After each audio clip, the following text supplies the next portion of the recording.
Hello, thank you for joining me in Management Training and Education Module Number 1, the Family and Medical Leave Act, or FMLA. My name is Lindsay Nolan, Vice President of Human Resources, and I will be guiding you through the module.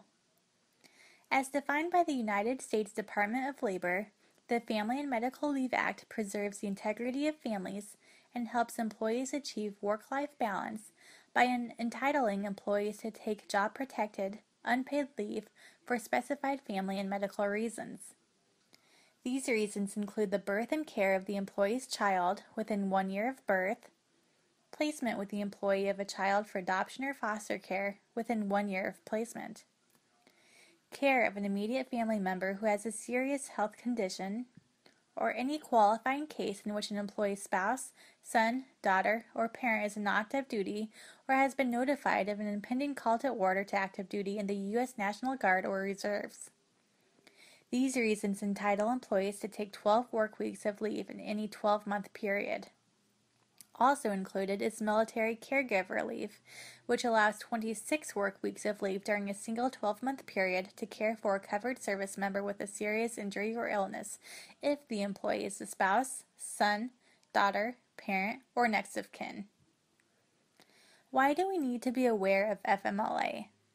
Because we are in the public sector and employ 50 or more employees who work at least 20 calendar weeks during the year. Who is eligible for FMLA leave? Any individual that works at a covered employer who has worked at least 12 months, which do not have to be consecutive, and has worked at least 1,250 hours during the 12 months before FMLA begins. What is required of covered employers? We must display a poster explaining the provisions of the FMLA and how to file a complaint with the Wage and Hour Division of violations of the Act in a language that is understood by staff.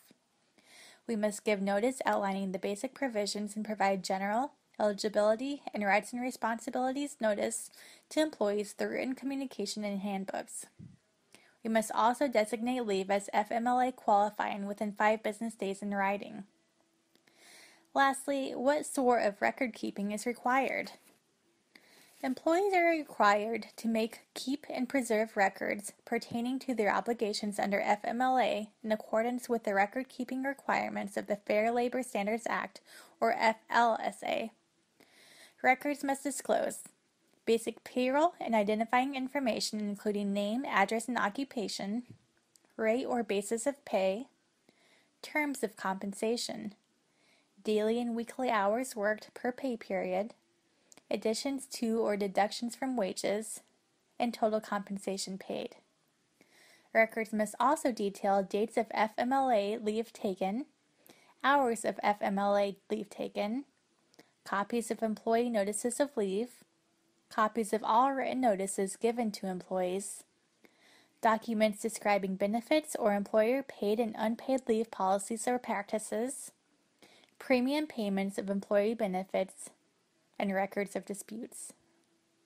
Congratulations, you now know basic legal information and how to protect the company in matters concerning FMLA. Created using Powtoon.